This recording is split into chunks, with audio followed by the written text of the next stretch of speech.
J'allume la cam, on a le soleil. Bonjour, bienvenue sur le Va Où. Aujourd'hui on est avec Julien. Ça va Jules? On se connaît depuis hier. À peu de choses près. On s'est rencontrés hier et aujourd'hui on va vous présenter le vaisseau amiral.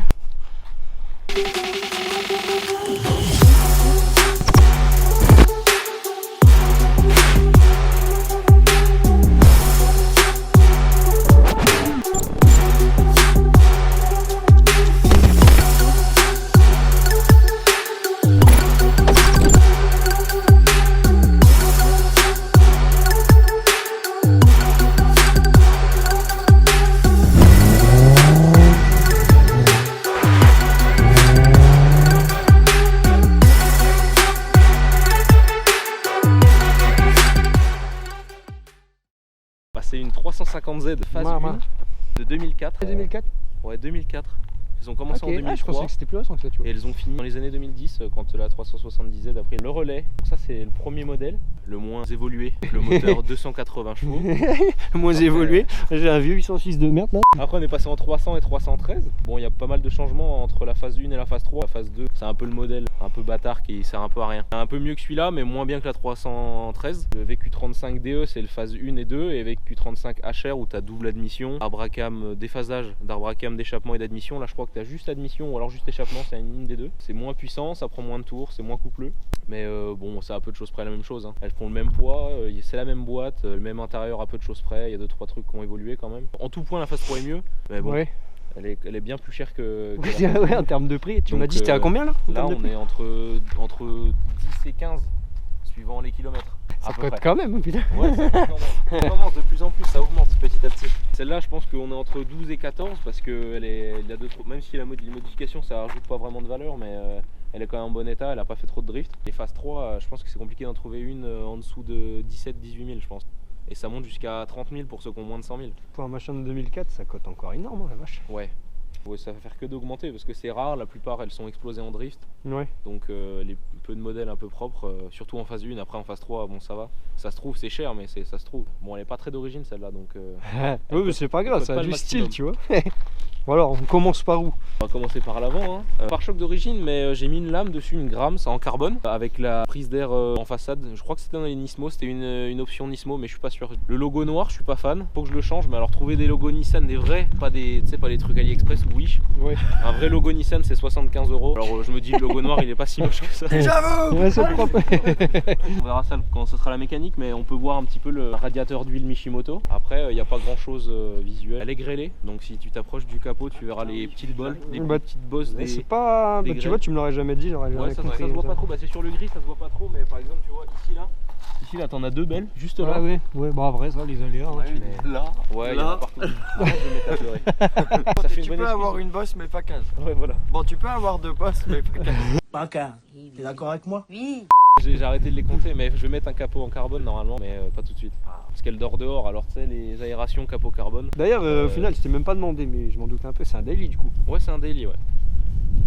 C'est des malades, je sais pas comment vous faites les gars. Moi je suis avec une 350Z et mon frère avec une E36 328. Par exemple, tu vois une 328, ouais. Alors que c'est de 95 je crois la sienne, ça fait 200 chevaux, ça cote à peu près autant que ça. Parce qu'avec la boiserie et tout le délire de drift, les gens qui l'utilisent pour faire du drift, c'est un bloc à lui et tout ça. Tout le monde est pris par circuit après. Ouais, bah ouais, c'est des super caisses. Bah par exemple, en tout point il me met à l'amende. La sienne est plus légère, elle freine pas forcément mieux. Ouais, mais là t'as la.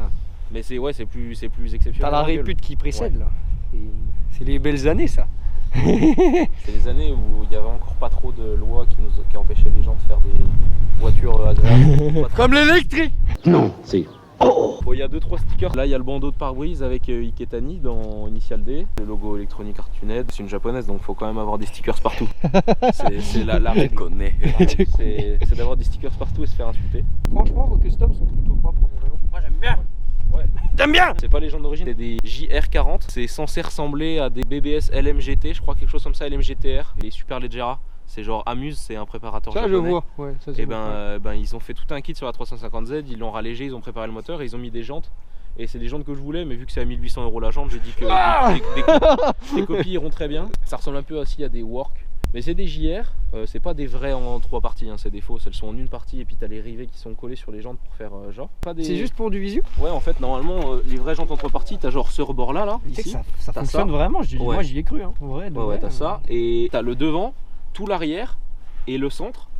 Et bah là en fait c'est une copie là en fait, mais c'est bien fait en vrai, ça se voit pas trop. C'est mon frère qui me les a montrés parce qu'avant d'acheter sa BM il avait une autre BM, il avait mis ce genre de jantes là. Je voulais pas mettre des jantes à 3000 € les jantes parce que je suis pauvre.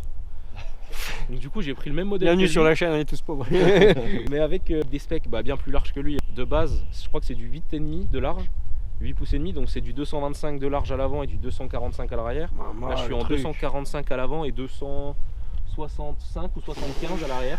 265. Il a mis des pneus de tracteur. Ah ouais, donc ça tient plus trop bien la route, c'est cool. T'as mis des jupes? Ouais, bien vu. Les bas de caisse Nismo de base, les bas de caisse ils rentrent un petit peu comme le style de la MX-5. Ouais. Sans la rouille. Ouais, ah oui, c'est vrai, sans la rouille. En plus ils sont en plastique sur les aides, donc ils étaient tout bouffés parce que à force de frotter et tout ça. Du coup je les ai changés, c'est des Grams aussi en fibre. Ils ont été peints et 3 jours après je l'ai monté sur un pont, j'ai éclaté un bas de caisse. Oh merde. La peinture en bas elle est craquelée mais bon c'est sale, on verra. Ah c'est léger encore, ça va. Ça se voit pas en fait, c'est vraiment en dessous. Ouais, elle est un peu crade, mais c'est parce qu'on a fait les roulages juste avant. Donc. De base, là j'ai un louver, c'est genre des persiennes un peu comme sur les Fuego. Je sais pas si tu vois, oui, c'est genre vrai, des espèces de petites barres comme ça. Audi, ils ont ça aussi, ils faisaient ça. Ouais. Vraiment. La vitre a explosé donc du coup. Oh merde. Ouais, elle est là, la vitre est toute neuve. J'ai pas encore recollé le louver et je sais pas si je vais le faire parce que c'est vraiment une galère, ça se décolle tout le temps. Je préfère avec, mais bon, et là il y est pas. Mais de toute façon, je t'enverrai des photos où. Ouais, bah, avec plaisir. Ouais. Avec.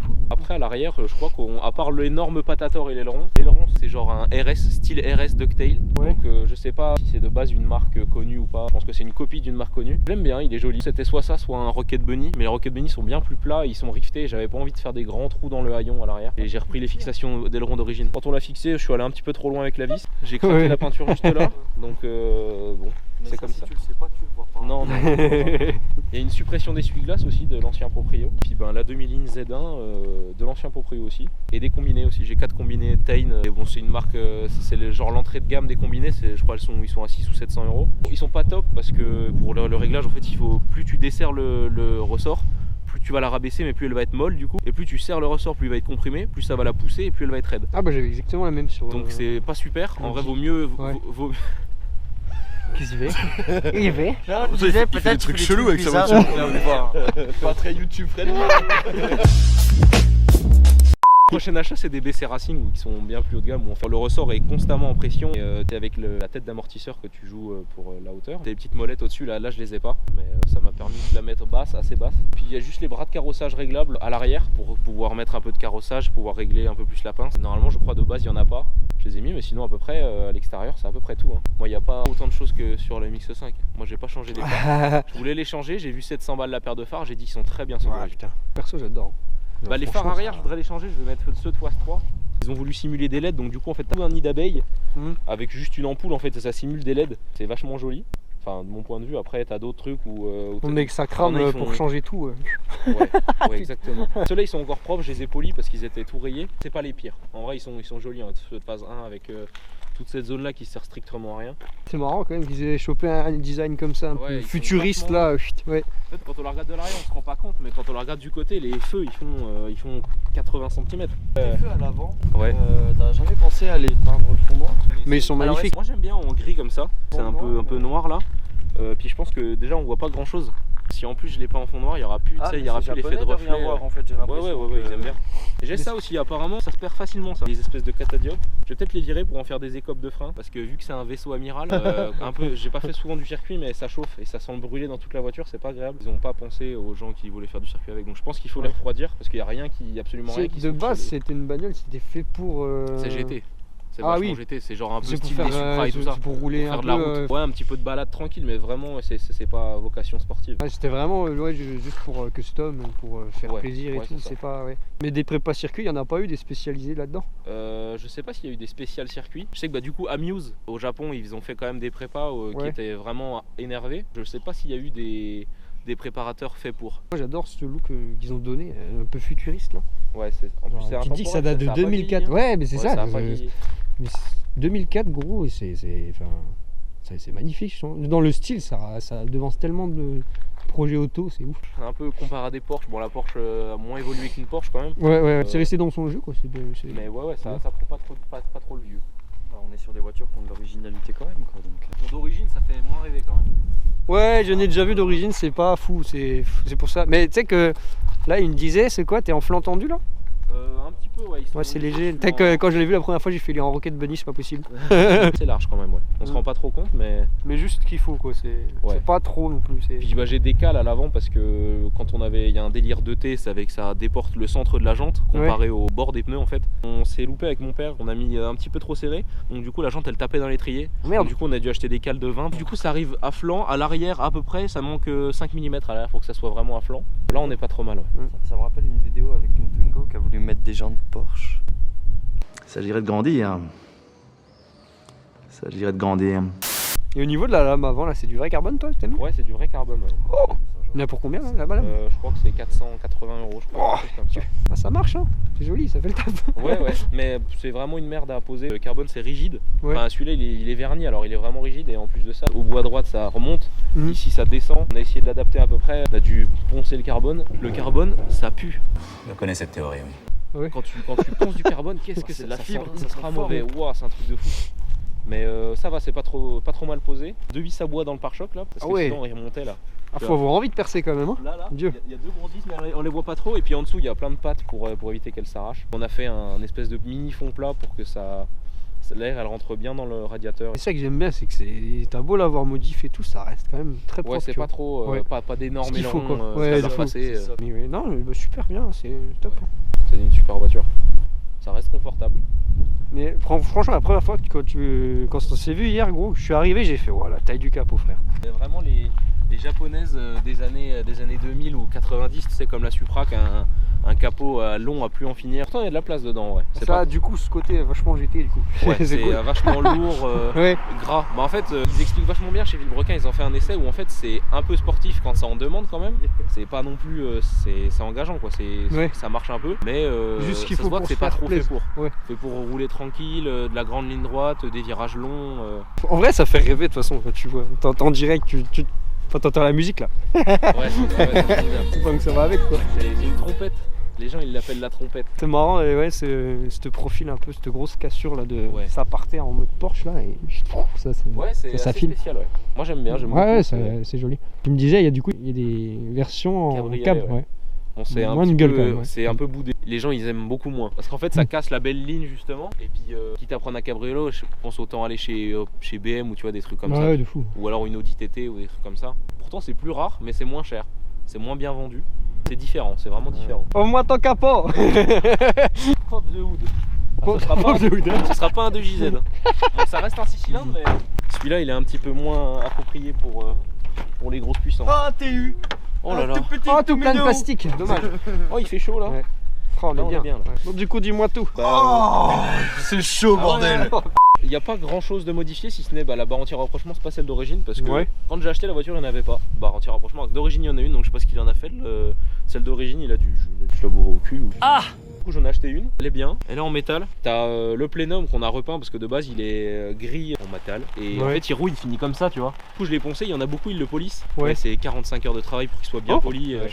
Donc moi j'ai juste bien poncé, nettoyé et pas en noir. Comme ça au moins ça fait tout un truc noir. Il y a un filtre à air de sport dedans pour le nettoyer et tout ça. Mais bon, Toutes ça, les ça, durites, tu les as changées c'est la du coup. base. C'est pas moi, c'est l'ancien proprio. Ouais. Ok. Il y a tout, Bah, il y a un c'est kit- propre, hein, mine il y de a un rien. kit d'urite renforcé Ok. bleu. Il y a un radiateur d'eau Michimoto gros volume, donc elle chauffe jamais parce qu'il faisait du drift avant. Là tu peux voir au-dessus du coup le radiateur d'huile Michimoto Ouais. aussi. Du coup l'huile elle est constamment, elle dépasse jamais les 80 degrés et ça c'est top, 90 max quand il fait chaud. La prise d'air qui est en direct, qui rentre dans la boîte à air en façade et puis il y a injecteur gros débit, pompe à essence gros débit, bobine bougie neuve et puis une carte au éthanol Ouais, Dieu. pour pouvoir rouler à Ah ouais, l'éthanol tous les jours. rouler à C'est mon l'éthanol, délire, le ref. Mais t'as raison, ça suce, hein, tu me disais. Ouais, ça c'est consomme 15. 15 litres, je pense. Je l'ai plus du coup, vu que les manos ont changé, on verra ça à l'intérieur. Je pense qu'on est au minimum à 15 litres. Ouais. Quelque chose comme ça. Même si tu tapes pas dedans tant que ça. Hein. Ouais. L'éthanol et le V6, 3 litres 5 du coup. Sur cette version, il n'y a que ce moteur-là. Sur les phases 1, ouais. Phase 1, t'as que ça. Après, t'as sûrement des boîtes auto. Mais Ouais. le moteur change pas, c'est la Ah, boîte une qui boîte change. auto là-dessus. C'est exactement. Ouais. Après, t'as les phases 3 où il y a vraiment le changement notable. Où en fait, c'est le plénum, il repart là et t'as une deuxième admission de ce côté-là. Ok. Du coup, les arbres à cam qui changent. parce qu'il y a un déphasage, donc à un certain tour minute, les arbres à cam changent de forme, c'est plus agressif. Moi je crois que c'est que l'échappement que j'avais pas l'admission.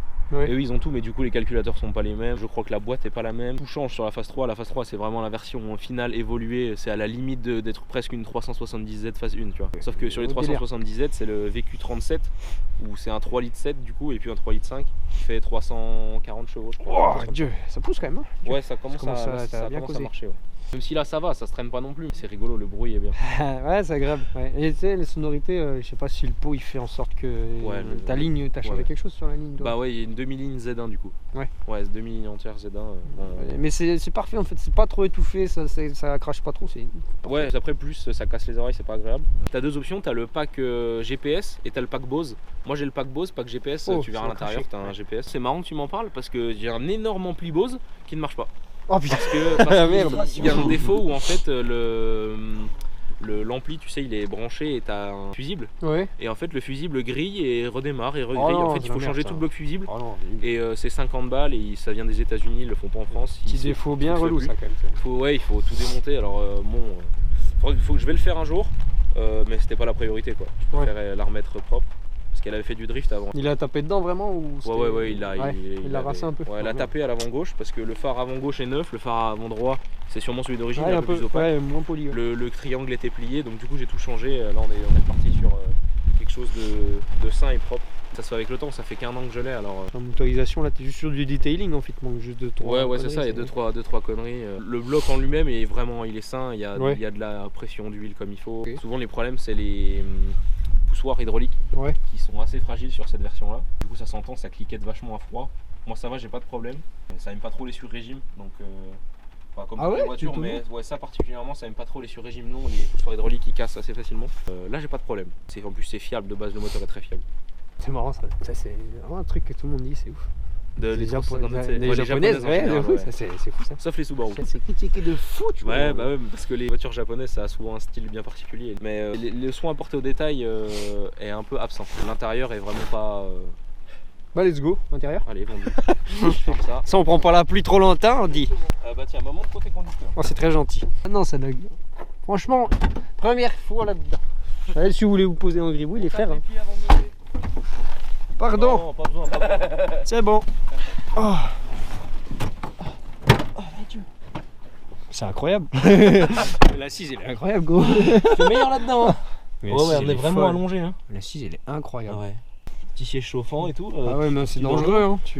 Bah ça c'était GT, tu vois, c'était fait pour faire des kilomètres. C'était pensé pour les gens ils puissent faire des kilomètres avec. C'est pas le cas parce que du coup j'ai mis une ligne d'échappement et ça fait du bruit. Il manquerait plus que tu vois le toit noir, parce que le toit gris comme ça qui tache un peu avec les années, ça fait pas très propre. T'as pas des problèmes de décollement? Non, tu sais c'est il est vraiment collé sur une grande truc en bois en fait, enfin en bois ou en mousse vachement dure. C'est maladie chez les Audis. Toi qui bave et tout. Ouais. Parce qu'il est en tissu là, tu vois, il est vraiment imprimé dans le truc.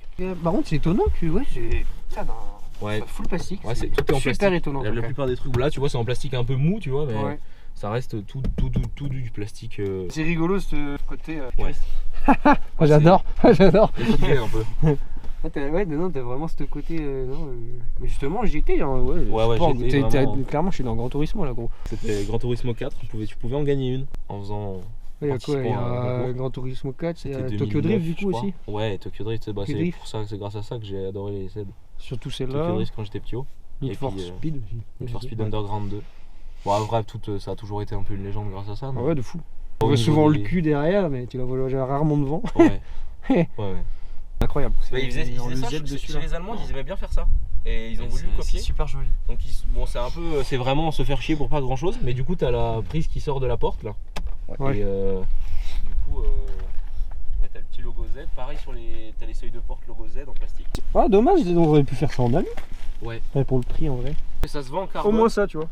Ça se vend en aftermarket en carbone. Ouais. Mais tu mets tes pieds dessus, ça se raye, tout ça. Payer 150 balles pour un truc qui peut se rayer, moi je. Voilà, oui, c'est sûr. Oui, parce que au final, t'es. Donc, pour un truc qui peut se rayer. Tu vas pas marcher dessus. Non, bah, à chaque fois, quand je l'entends frotter, je dis oula, 5 €. Aïe. Après, t'as le petit couvre-volant parce que le volant d'origine il est en cuir. Et du coup, petit couvre-volant. le short shifter.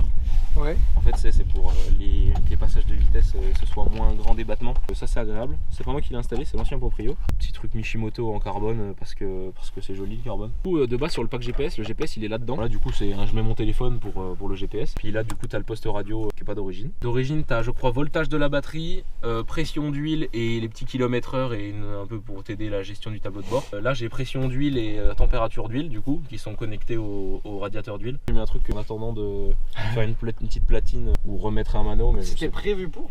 Ouais, de base. Ils ont vraiment fait ça pour. De base, t'as le contrôle sur ce que tu vas. De base, en fait, t'as la voltage de la batterie. Je suis pas sûr que c'est un réel intérêt, tu vois. Mais de base, ouais, t'as les 3 petits manos, plus ceux qu'il y a sur le tableau de bord. Tout à gauche, t'as la température d'eau. Et puis bon, après t'as des trucs basiques, au milieu t'as l'énorme contour, un peu comme sur les motos, tu vois, ça ressemble vachement à un contour de moto. Après t'as la grande console centrale tout en plastique parce qu'il faut faire des économies. En fait ce qui est bien, c'est que tu tires dessus, tu peux démonter la moitié de la voiture. Ouais, bah ça a avantage du coup. Moi tu peux bricoler toi-même un peu. Exactement. Après derrière t'as des rangements, tu vois, derrière moi t'as un grand rangement, t'as une deuxième prise allume-cigare, t'en as une là aussi. T'as des rangements un peu partout, derrière toi t'as la gros caisson de base qui ne marche pas. Ah ouais, ça doit cracher de base. Bah de base ouais, mais c'est même pas agréable parce que quand tu mets trop fort ça vibre dans ton siège. Voilà, petit siège chauffant en cuir, bon ça c'est siège électrique aussi. L'option des deux là, siège chauffant. Ouais, les deux sièges chauffants qui marchent. Les deux sièges chauffants qui marchent. C'est tellement pas cool frère, voilà que c'est pas cool. Et tu me dis c'est pas un roadster hein. Non du coup c'est pas un roadster, c'est un coupé et il existe en roadster. Mais c'est exactement le même principe, ils ont tout foutu au milieu là. Ouais. Central, une putain de position assise, c'est bien. Par contre super spacieux dedans.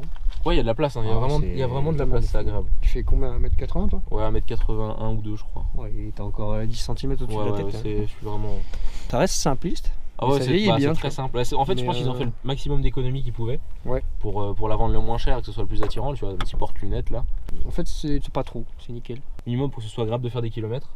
Et franchement, je trouve ça réussi. C'est cool parce que visuellement, tu montes dans une bagnole, c'est incroyable. Genre, vraiment, la première fois que je monte là-dedans, je suis un gamin, tu vois. C'est intimidant au début. Puis après, du coup, t'as le coffre. Le haillon galère à ouvrir. Ah mais il peut accéder depuis là. Ouais, on peut génial. Bah alors c'est bien et pas bien parce que imagine tu mets un truc dans le coffre, tu freines, mettre un truc pour tu finis la valise elle finit dans le pare-brise. Il y a pas un filet quelque chose Je crois que ça peut s'acheter après mais bon je mets jamais rien dans le coffre alors. C'est très grand sauf que il y a une énorme barre anti-rapprochement en plein milieu donc qui bride absolument tout ce que tu peux mettre dedans. Puis le haillon fait un poids monumental, c'est un âne mort. Tout le haillon en énorme tôle, c'est lourd à mourir. T'as 10% de la bagnole derrière. Ah ouais, c'est bien possible, le machin il doit faire presque 100 kg. Il y en a ils les vendent en carbone avec le truc en plexi mais bon c'est 2000 € alors. Mais bon moi je fais pas de la piste, je veux pas faire de la piste. C'est mon daily, j'ai envie que ça reste confortable pour rouler tous les jours. Il faudra juste que je la rabaisse un petit peu et changer les combinés. On en veut toujours plus parce que ça arrache la ligne à chaque domaine. Donc il faut que mon père me après tu te plains. Exactement, après j'arrache la ligne et ça va pas trop mal vieilli. Après j'en prends soin, je le nettoie souvent. Bon tu vois ça, un faux alu qui est tout rayé à cause des bagues ou des années. Ouais, ça fait un peu Citroën C4 quoi. Ouais voilà. Après j'ai de la chance parce que sur les Citroën c'est un truc qui se décollait un peu. Puis après t'avais un espèce de plastique translucide là. Ça reste comme là, ça bouge là, pas. Ouais ça va. Ce côté futuriste un peu, ils ont utilisé ça genre pour le conducteur. Vraiment ça c'est axé pour le conducteur aussi. C'est la petite touche qu'il faut en fait, pile poil. Spacieux et en termes de si tu dois manœuvrer et tout, c'était pas mal hein, franchement. Ouais ça va, c'est assez visible. Bon avec le louver qui est d'habitude derrière là, plus compliqué. Plus compliqué mais là ouais la vitre est gigantesque à l'arrière. Les rétros moi pas trop mal, les rétros sont jolis. Ils ont un peu plus de son en rétro. Ouais j'avoue. C'est recherché hein. Ouais ils sont vachement effilés, c'est vraiment bien foutu. Ah, j'avoue, tu peux aller loin quand même. Ouais c'est assez visible, puis bon ils sont électriques alors moi quand je veux les descendre pour éviter de rayer les jantes. Avant j'avais une S3 et je l'ai échangée contre la S3 celle-là. Et en fait quand tu rentres dedans ça a rien à voir avec les voitures que tu connais. Que ce soit déjà la position de conduite qui est vachement plus allongée, et surtout que la voiture est basse, elle est large, elle est longue. Ça a vraiment rien à voir avec ce que tu as l'habitude de conduire tu vois. Moi j'ai toujours eu des espèces de compacts un peu citadines genre Clio tu vois. Ouais Clio RS tu m'as dit. Ouais Clio 3 RS, c'était pas ma première voiture mais première voiture sportive. Clio 3 RS incroyable, c'était trop bien comme voiture. Et après Audi S3, pas d'origine, elle faisait 370 chevaux et tout ça mais pas fan du turbo. Trop de problèmes, trop de problèmes. Ah bah ça. Mon père avait une Porsche et c'est bon, c'est hors de prix, les Porsche c'est intouchable. Ce qui se rapproche le plus, V6, bon c'est un 6 à plat normalement sur les Porsche, mais V6, normalement position arrière, bon là c'est position avant. J'adore les japonaises, c'était ma voiture de rêve et c'était dans mon budget. Alors ce serait dommage de prendre autre chose. Ah j'avoue ouais. C'était soit ça, soit reprendre une Clio 3 RS. J'ai voulu prendre ça, j'essaye, franchement je suis pas déçu. Bah on a fait le tour frérot. Je pense qu'on est pas trop mal. On va rouler? Vas-y hein. Fait un petit démarrage. Ah les poignées incroyables. Ouais, bah à l'extérieur aussi ça ressemble à des poignées de frigo. Ils appellent ça des poignées frigo. Là j'aime bien, au moins t'es sûr de le trouver tu vois. Les refs ils sont chauds dans le 806. Bah, ils ont raison eux. Ouais bah oui oui.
Agressé.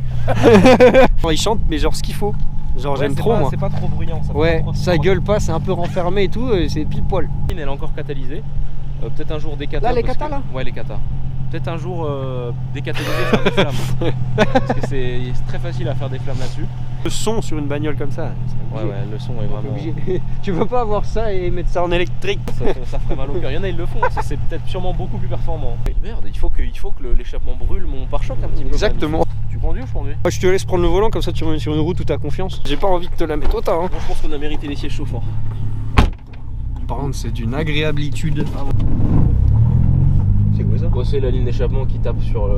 C'est rien, c'est un 759. Oh merde. Alors où est-ce qu'on va sortir sans arracher? Ah ouais, faire gaffe. En sonorité ça va, je m'attendrais à pire. Ah j'ai rien dit.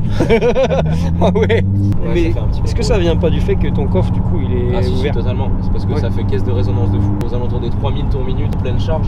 Le bruit c'est assourdissant. Et vu qu'à 130 t'es à 3000, et ben en 6 c'est insupportable de faire l'autoroute avec. Ouais, putain. Mais c'est vachement stable. Ouais, en fait c'est large, les pneus sont vachement larges donc du coup quand tu l'avais eu toi, t'avais pas de cale. Il y avait pas de cale, les jantes étaient à peu près aussi larges. Ouais. Les pneus étaient à peu près les mêmes, à peu de choses près. Les combinés ils étaient un peu plus hauts donc elle était un peu plus raide, mais elle n'était pas du tout réglée. Les trains avant ils étaient pas réglés pareil, le parallélisme était pourri, il y avait un triangle qui était plié. Elle tenait quand même un peu la route, c'était pas non plus ridicule, mais comparé à maintenant où on a tout réglé, les trains et tout ça, là elle tient vraiment la route, elle tient plutôt bien la route. Ça se sent de ouf, c'est vrai que le virage tu l'as pris à 40 frère, c'est une épingle le truc. Comme mine de rien, je trouve ça vachement pas tape-cul du tout. Non c'est pas tape-cul À moins que ce soit le siège parce qu'elle est basse. Vu qu'elle est basse, c'est comme je t'ai dit, vu qu'elle est basse, les amortisseurs ils sont vachement mous. Et donc du coup c'est pas trop tape-cul. Au final si tu mets les amortos c'est vraiment pour le look quoi. Ouais c'est pour le look. Franchement super agréable, surpris. Je m'attendais vraiment à la voyage si tu vois, frère il va se démonter le dos à chaque fois qu'il doit conduire. Et les sièges sont agréables aussi. Oh les bruits. Ouais bah alors on a le camion devant alors on ne peut pas trop accélérer mais... Wow, le bruit gros ça. Ouais le bruit. Je pense que c'est le gap qui fait ça, que t'as pas une sensation de vitesse qui est dingue. Non. Dans l'accel. Et pourtant on est assez bas donc normalement de cette. Ouais normalement t'as l'aspect un peu karting. Ouais. Waouh. Ça grogne. Ouais ça fait du bruit. Mais bon, on n'a pas dépassé les 2500 euros. Et la voiture rupte d'origine normalement je crois que c'est 6000 et quelques, 6008, quelque chose comme ça. Ah ouais. Ça a l'air fluide en conduite aussi, c'est pareil. Ouais c'est agréable. Juste la boîte du coup avec le short shifter, faut s'habituer, c'est vachement dur. Et des fois la 5 elle est un petit peu décalée donc du coup si tu vas tout à droite et que tu essaies de remonter elle va rester un peu bloquée. Mais tu verras de toute façon, tu verras au feeling.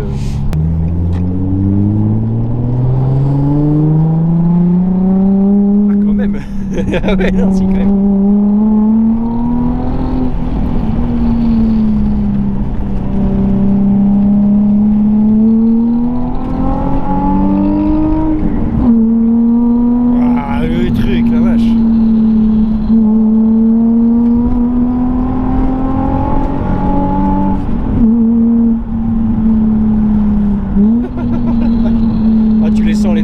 très bas quand même. Mais ça c'est bon, tu vois. Ouais, ça met du temps à venir quand même. Mais c'est propre, fais gaffe, je sais pas ce qu'il y a après. T'es un passager, tu connais pas gros, tu fais wow, ça va jusqu'où tu vois genre. Ouais, en fait la boîte elle est assez longue, alors du coup ça tire assez. Petit arc-en-ciel. Ah le petite belle route là. Tu sens que ça met du temps à monter quoi. Ouais, c'est un peu lourd en fait. Ouais. Donc pourtant c'est coupleux, la voiture elle est assez coupleuse. Ouais. Mais le poids il aide pas beaucoup. C'est pas non plus un veau, mais je m'en faisais une idée un peu plus sportive. Oui, ouais, je vois le délire, Je suis pas plus déçu, nerveux. Je suis pas déçu, mais je pensais ça moins lourd, moins. Plus explosif quoi. Ouais, voilà. Mais incroyable gros, c'est plaisir. Ah ouais. C'est plaisir. Tu vas voir. J'ai le vieux réflexe d'aller chercher la poignée. Ah oui. Du coup, t'as embrayage renforcé. Ouais. Ah, c'est pour ça que c'est aussi dur là à gauche. Ouais. Embrayage renforcé et volant moteur allégé. Donc tu verras, tu perds un peu de couple. Ouais. De toute façon, tu vas peut-être caler, je pense. Ah ouais. Tu vas voir. Wow. Oh, comment ça c'est la vache. Tu vas voir. C'est impressionnant. Faut le temps de t'habituer, c'est un peu spécial au début, mais c'est vachement agréable. Ah, il y a un bus frère. Ah oui. Tiens, mets-toi là parce que je pense que sinon on va frotter les jantes. Je sais pas s'il passe là. Moi je pense qu'il passe. Je ne bouge pas. Si je ne bouge pas, il ne me voit pas. Ouais, c'est à peu près ça. Ouais. Ok, c'est bon, nickel. Ah, c'est dur à doser au début. Hein. Ouais, c'est dur à doser, l'embrayage est assez dur, mais bah, après quand t'as le coup ça va, mais c'est surtout tu vas voir, c'est surtout ouais, Ok, ça. ouais, ok. Le levier c'est vachement court et on n'est pas habitué, t'as l'impression de pas passer la vitesse. La sonorité est incroyable. Franchement, conduire ça à longueur de journée, ça me dérangerait même pas. Je crois que.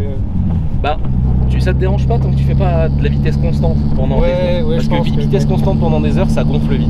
Faire une session circuit, après, tu Là, vas moi, ranger, tu j'en ai fait qu'une seule fois et c'est incroyable. Session circuit, t'as une toute autre appréhension de ta voiture après.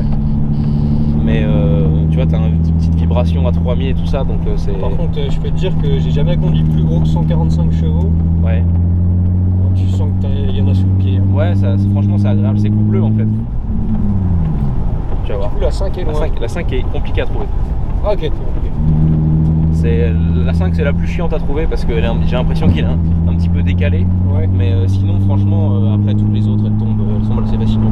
Tu sens que ça porte de queue un peu. Ouais c'est. Bah là il y a le SP alors t'as pas trop à t'en faire. Tu sais que c'est. Mais quand t'as l'habitude des tractions, gros, t'es tout le temps en train de corriger du coup dès que tu montes dans une propulse. C'est impressionnant en fait. Ouais, c'est assez intimidant au début. Ouais. Ça va être dangereux au quotidien si t'as envie de taper dedans, tu vois. Ouais, bah au début ouais. Après moi vu que ça fait plusieurs années que j'ai des voitures sportives, ouais. Franchement je roule comme un petit. Ouais, t'as trop peur de l'envoyer au temps. Ouais, c'est ça. C'est un peu toute ma vie cette voiture là. Si t'enlèves le SP, bah de toute façon t'as bien vu que ça met pas longtemps à partir en travers. Mais ça va. Là en plus j'ai des pneus assez gros, de bonne qualité. C'est le fait que tu sais tu l'aies rabaissé, que tu veux encore la rabaisser plus, ouais. Que t'as élargi un peu avec les cales, genre ça corrige un peu ce côté d'avoir trop de chevaux sur du mouillé. Ben pas tant que ça parce que en fait c'est plus même si plus tes pneus seront larges et de bonne qualité, plus tu vas tenir la route. Ouais. Donc en vrai c'est mieux. Moi j'ai des jantes qui sont plus larges que d'origine, donc elle tient forcément un peu mieux la route sur le mouillé. Après ça tient quand même plutôt bien la route de base. T'as beau faire toutes les modifs que tu veux, dans tous les cas si t'as pas de pneus c'est mort pour toi. Ouais c'est ça, les pneus c'est vraiment c'est les 3/4 du travail. C'est pas une direction assistée totalement en fait. Elle est électrique.